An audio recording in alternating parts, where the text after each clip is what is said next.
Most people think loving a dog well is about the big things, the expensive food, the long walks, the toys you keep buying. But here's the truth. Your dog doesn't measure love that way.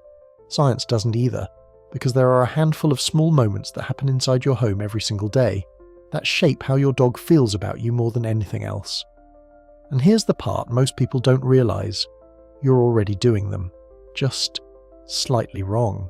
Stay with me, because by the end of this, you're going to understand exactly what your dog has been feeling this entire time. Welcome to Poppy Club. If you actually want to understand your dog, not just take care of them, hit subscribe. Because what we're about to break down will change how your dog experiences you every single day. Before we start, if you love your dog and want a stronger bond with them, hit like and subscribe.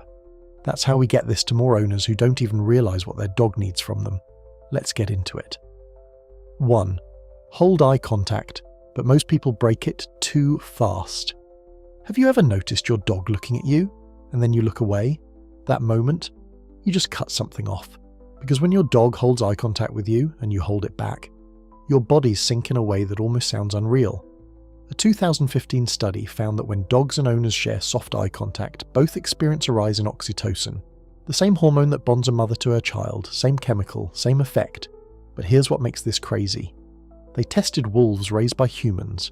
Nothing happened. This only exists between dogs and us. So when your dog looks at you, don't glance away. Hold it, softly, calmly, because that moment, that's not random. That's connection happening at a biological level. 2. Your voice isn't just sound, it's meaning. You know that voice you use with your dog? The softer, slightly higher tone? It feels natural, but here's what most people miss. The tone alone isn't enough. Your dog is listening to the words too. In a study, dogs only responded positively when two things matched. Warm tone and meaningful words, not one or the other, both. Another brain imaging study confirmed something even deeper. Dogs process language in a similar way to humans. Left side for words, right side for tone. And here's the key. The reward center only activates when both align. That means, if your tone is warm but your words are meaningless, your dog feels less. So when you talk to them, say things that matter, their name, familiar words, positive signals. Because your dog isn't just hearing you, they're understanding you. 3. The way you come home changes everything. There's a piece of advice that's been floating around for years. Ignore your dog when you get home. Stay calm. Don't reinforce excitement. Sounds logical. It's also wrong. A large-scale study found something most people didn't expect. Dogs with separation issues had owners who greeted them less. Not more. Less. Meaning the calmer the greeting, the worse the anxiety. And here's why. When you come home, your dog is having a reunion moment. And in that moment, their brain is looking for connection, not distance. Studies show that touch plus voice together are what sustain oxytocin after reunion. So when you walk in, don't ignore them. Go down to their level. Say their name. Touch them. Because you have a short window where everything you do matters more. 4. You're walking your dog, but not letting them be a dog. Most walks are designed for you. A route, a pace, a destination.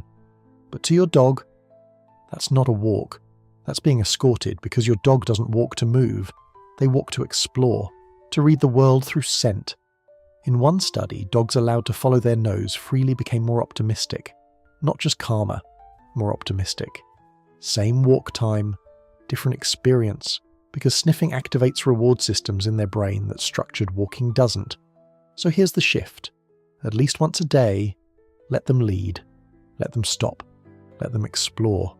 You'll walk less, but your dog will feel more. 5.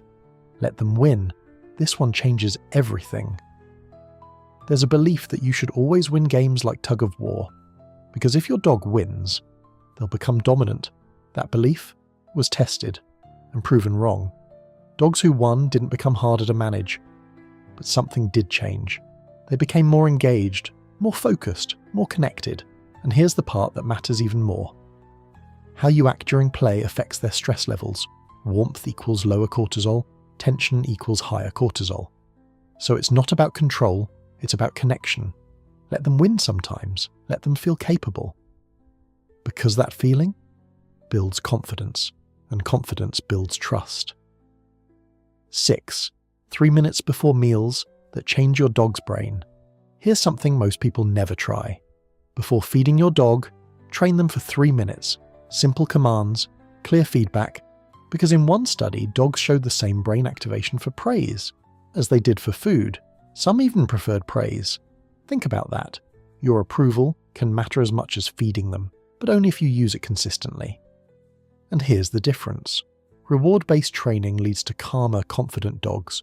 Aversive training leads to higher stress, more negative outlook. So before you feed them, engage them. Because those 3 minutes compound over time. 7. Sit with them and do nothing. This is the one almost no one expects. You don't need to play. You don't need to talk. You don't even need to touch them. Just be there. Studies show that simply sitting in the same room reduces your dog's stress, just as much as interaction does. But here's what matters more, your state. Because your dog doesn't just read your actions, they read your mind state. If you're distracted, stressed, mentally elsewhere, they feel it. Their cortisol tracks yours. So this isn't about sitting, it's about presence. Once a day, put everything down. Be there. Because your dog already knows when you're not. Here's the truth. Loving your dog isn't about doing more, it's about doing the small things, the right way, eye contact, your voice, how you greet them, how you walk them, how you play, how you train, how you exist beside them. Because your dog isn't measuring your love by effort, they're measuring it by moments. And those moments, they've been happening every single day. If this changed how you see your dog, don't keep it to yourself. Share this with someone who loves their dog but doesn't know any of this yet. And subscribe to Poppy Club, because here, we don't just love dogs, we understand them. And once you understand them, everything changes.